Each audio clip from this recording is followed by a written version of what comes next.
Und wir kommen zum nächsten interessanten Fotografie-Lehrvideo, nämlich mit den Themen Front- and Backfocus sowie die Aufnahmeentfernung.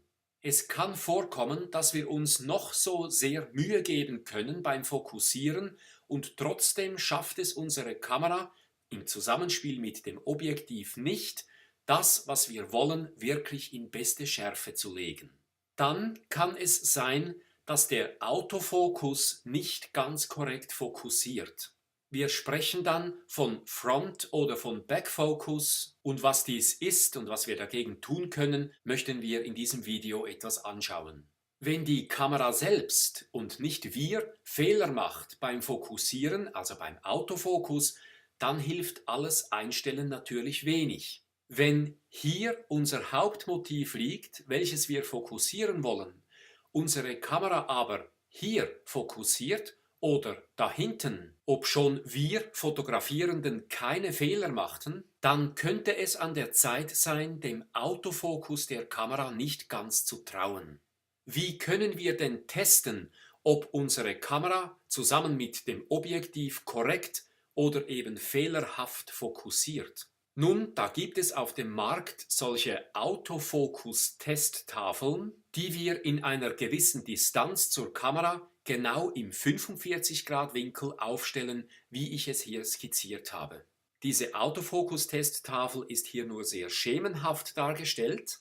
Konkret kann die etwas komplexer aussehen. Wir fokussieren nun mittels Autofokus genau in diese Stelle hier, worauf uns dann der Schärfeverlauf dieses Testtafelbildes verrät, ob eben genau fokussiert wurde oder eben nicht. Wir müssen dann prüfen, ob tatsächlich diese Linie, das sollte ja dann die Schärfeebene darstellen, am schärfsten abgebildet ist oder ob eben eine Fehlfokussierung vorliegt. Dies bedeutet, dass etwa diese Linie da hinten oder jene da vorne am schärfsten abgebildet wird. Und dann handelte es sich eben um einen Front- oder um einen Back-Fokus. Zusammengefasst einfach um einen Fehlfokus.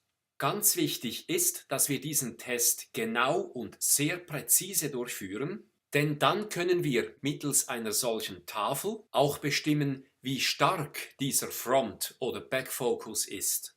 Nicht alle Kameras, aber einige verfügen im Menü über die Möglichkeit, die Kamera auf ein ganz bestimmtes Objektiv zu justieren und optimieren. Bei argen Fehlern aber, wo die Kamera wirklich weit daneben fokussiert mit ihrem Autofokus, müssen wir Kamera und Objektiv zum Justieren einsenden. Dann gehört unsere Apparatur in Fachhände. Wer keine solche Tafel besitzt, der kann sich behelfen mit irgendetwas selbst gebasteltem. Allerdings ist dann vermutlich nur herauszufinden, ob der Autofokus vertrauenswürdig funktioniert oder eben daneben liegt, aber kaum eruierbar, wie viel unser Fokus eben daneben liegt. Und wir kommen zu einem weiteren Thema, das sehr interessant ist. Wir möchten uns etwas dem Begriff Aufnahmeentfernung widmen. Wie oft sagte ich schon, dies ergibt die Gegenstandsweite ungefähr Fokusdistanz. Was ist denn die Aufnahmeentfernung im Vergleich zu g, der Gegenstandsweite? Nun, g, die Gegenstandsweite, die misst sich von der Hauptebene unseres Systems weg bis zum Gegenstand hin. Die Aufnahmeentfernung aber messen wir vom Gegenstand bis zum Sensor hin. Und wenn dies alles wäre, dann hätten wir kaum ein Problem. Dann wäre E ja einfach G plus B. Das etwas kompliziertere aber nun ist eben, dass ein Optiksystem, wie wir es haben mit einer Kamera und einem Objektiv, nicht nur eine Hauptebene hat, sondern eben eine gegenstandsseitige und eine bildseitige Hauptebene, die in einer gewissen Distanz zueinander stehen. So reicht es also für eine Abschätzung für E gleich G plus B zu rechnen, aber für ein genaues E müssten wir rechnen G plus B plus die Entfernung dieser beiden Hauptebenen. G zu messen ist genau deshalb nicht immer einfach, weil wir die Lage der Hauptebenen meistens nicht kennen. Wo der Sensor liegt aber, dies können wir oft bestimmen, Insbesondere dann, wenn unsere Kamera dieses Zeichen eingraviert hat, welches uns eben anzeigt, auf welchem Niveau genau der Sensor liegt in der Kamera. Fürs absolut präzise Positionieren der Kamera, also um die Distanz vom Gegenstand, vom Motiv weg zur Kamera genau bestimmen zu können, kann das Bestimmen von E sehr vorteilhaft sein. Die folgenden Formeln schätzen E einmal ab, ohne diese Distanz zwischen den Hauptebenen. Die Formel 365, die Linsengleichung, die stimmt immer. Daraus ist B, die Bildweite, also die Strecke von hier nach hier, sehr einfach gemäß diesen Termen zu berechnen. Und da E ja ungefähr gleich G plus B ist, können wir bereits diese Formel 368 generieren für diese Aufnahmeentfernung, allerdings noch immer ohne diesen Abstand zwischen den beiden Hauptebenen. So kommen wir unter dieser Vernachlässigung zu folgenden Abschätzformeln für E und aus E für G, wobei wir eigentlich hier für E eben auch immer E minus diese Distanz einsetzen müssten, um diesen Sachverhalt mit berücksichtigen zu können. Was uns aber sehr weiterhelfen wird, ist diese Formel für M. M ist entweder Bildgröße durch Gegenstandsgröße oder Auszug durch Brennweite oder Bildweite durch Gegenstandsweite und auch Brennweite durch Gegenstandsweite minus Brennweite. Sobald wir den Abbildungsmaßstab M kennen, werden wir alles, was unser Herz begehrt, ausfindig machen können. Ein Versuch, die Lage der Hauptebene bestimmen zu können, könnten wir hier zwar nachlesen, aber diese Approximation befriedigt doch nicht zu 100%. Und auch in diesem Beispiel vernachlässigen wir eigentlich diese Tatsache, dass zwischen G und B eben noch eine Distanz der Hauptebenen liegt. Da wir die Lage dieser Hauptebenen des Objektives ja meistens nicht kennen, ist es eben schwierig, E genau zu bestimmen. Aber bei Landschafts- oder auch Reportagefotografie, einfach wo G groß ist, sind die Unterschiede von G zu E so marginal, dass wir sie praktisch vernachlässigen können. Denn M, der Abbildungsmaßstab, wird dann fast gleich 0 und somit ist E ungefähr gleich G, ganz gemäß dieser Formel hier. Wenn M fast 0 ist, dann wird dies zu G mal 1, dann ist E ungefähr gleich G und wenn der Abstand der Hauptebenen auch noch dazu kommt, so ist dies doch im Verhältnis zum großen E bzw. G relativ unbedeutend. Zudem sind alle Formeln ja lediglich Abschätzungen und unsere Augen sehen zudem recht unterschiedlich gut.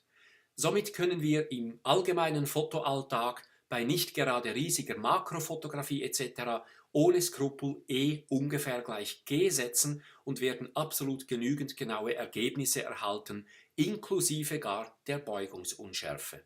Dies also zu meiner Aussage G ungefähr gleich Fokusdistanz. Ich möchte Ihnen nun aber trotzdem noch zeigen, einen Exkurs außerhalb dieses Notizbuches, wie wir E, also G, B, FC, X und den Abstand der Hauptebenen genau bestimmen können.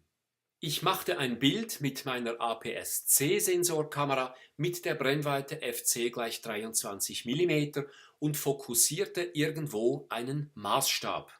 Nun, so ganz irgendwo ist es nicht. Ich habe die Distanz von G bis zu diesem Zeichen hin, wo eben der Sensor liegt, genau 40 cm gemessen. So also habe ich diesen Maßstab, den ich dann fotografierte, positioniert. Und das Bild, das daraus entstand, sieht so aus. Zwar dummerweise nicht ganz gerade im Bild, aber mit Pythagoras werden Sie sehen, dies macht hier etwa einen 40 Millimeter aus. Und das Gute ist nun eben, dass wir den Abbildungsmaßstab anhand dieses Bildes eruieren können auf sehr einfache Weise. Den Abbildungsmaßstab berechnen wir ja mit Bildgröße durch Gegenstandsgröße. Die Größe des Gegenstandes haben wir hier sehr schnell herausgefunden. Dies sind einfach die Anzahl Millimeter, die wir hier vorfinden auf diesem Maßstab. Und die Bildgröße, die kennen wir ja beim APS-C-Sensor in der Breite. Der APS-C-Sensor bei meiner Fujifilm-Kamera misst exakt 23,6 mm. So kann ich für M einsetzen 23,6 durch die Anzahl Millimeter, die Platz gefunden haben auf der Breite des Bildes von diesem hier positionierten Maßstab. Und dies gibt, gekürzt, für m gleich 59 durch 870. Dank dieser Angabe nun können wir jede Teilstrecke von E sehr einfach herausfinden.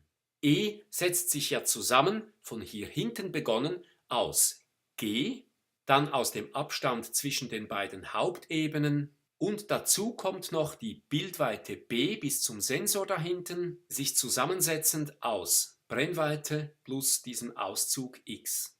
Und nun könnten wir eigentlich mit diesen beiden Größen, Brennweite und Abbildungsmaßstab, gemäß dieser Formel ja bereits G herausfinden. Wir gehen nun aber einen anderen Weg und finden dabei auf direktem Wege gerade unsere gesuchten Größen. So etwa den Abstand zwischen den Hauptebenen hh', dieser Abstand misst nämlich E minus Brennweite mal Abbildungsmaßstab plus 1 im Quadrat durch den Abbildungsmaßstab. Und dies ergibt in unserem Beispiel gute 13 mm und ich bezeichne diesen Abstand nicht so kompliziert, sondern nun einfach mit D. D ist also der Abstand zwischen den beiden Hauptebenen, diese rote Linie. Und die Gegenstandsweite, also von der vorderen Hauptebene bis hierhin, die können wir nach dieser Formel hier berechnen. Und dies gibt gute 362 mm. Und nun können wir die Kontrolle machen. Wir rechnen FC durch G minus FC und dies gibt tatsächlich genau 59/870. Und die Bildweite haben wir auch sehr schnell gefunden, nämlich Abbildungsmaßstab plus 1 mal die Brennweite gibt B, nämlich gut 24,5 mm, also etwa 1,5 mm länger als eben die Brennweite. Diese kleine Strecke misst also etwa 1,5 mm. Und wir können weitere Kontrollen machen, ist E die Aufnahmeentfernung tatsächlich gleich B plus D plus G. Und wenn wir diese drei Zahlen zusammenzählen, kommen wir tatsächlich auf 400. Und wir können noch prüfen, ob B durch G tatsächlich unser m ergibt. Oder ob x, dies ist eben diese kleine Distanz hier, also B minus FC, durch die Brennweite eben dieses m ergibt. Und das Fazit ist, es stimmt. Und nun haben wir E aufgegliedert in etwa 1,5 mm, in 23 mm, gut 13 mm und in etwas mehr als 362 mm. Und anhand eines Beispiels mit schönen Zahlen wird das Ganze vielleicht noch etwas begreiflicher. Wir verwenden irgendeine Kamera mit der Brennweite 30 mm und messen eine Aufnahmeentfernung von Sensor bis zum Gegenstand von etwa 50 cm. Wir messen nun die Größe eines Gegenstandes, wie er auf dem Bild erscheint, und teilen diese Zahl durch die Originalgröße dieses Gegenstandes und erhalten bereits den Abbildungsmaßstab. Sagen wir, dieser sei 0,08 groß. Also Dinge aus dieser Ebene werden ungefähr 12,5 mal kleiner abgebildet auf dem Sensor, als sie effektiv sind. Dank diesen Formeln haben wir sofort diese Größen gefunden, also hh', das ist dasselbe wie d, dann haben wir g nach dieser Formel, dann die Bildweite und Bildweite minus Brennweite, dieses x, den Auszug. Und machen wir noch die Kontrollen, x plus fc, das ist dasselbe wie b, plus d, das ist diese Zahl, plus g gibt tatsächlich 500.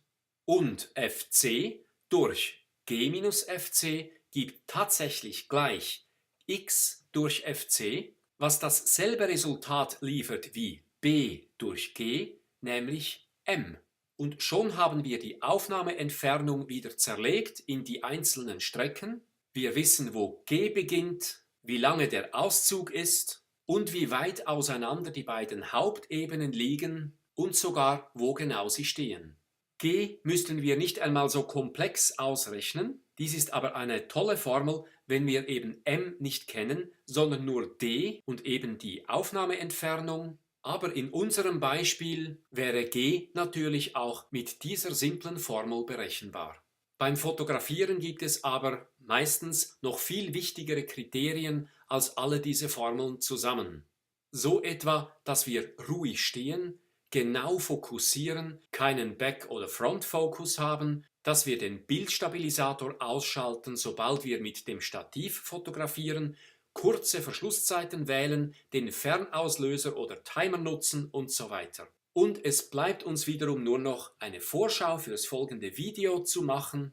Wir werden d-Delta, die Schärfentiefe, einmal etwas anders betrachten, nämlich mit einer Gegenstandsweite, welche als Enterteil der hyperfokalen Entfernung oder Distanz definiert wird. Und wir werden die Blendenzahlen etwas skalieren. Also wenn wir zum Beispiel Blende K Stern von gleich 4,8 berechnen, dann ist die Frage, welches ist dann eine mögliche Blendenzahl, die wir auch tatsächlich vorfinden auf der Kamera und einstellen können. Bis bald also, alles Gute!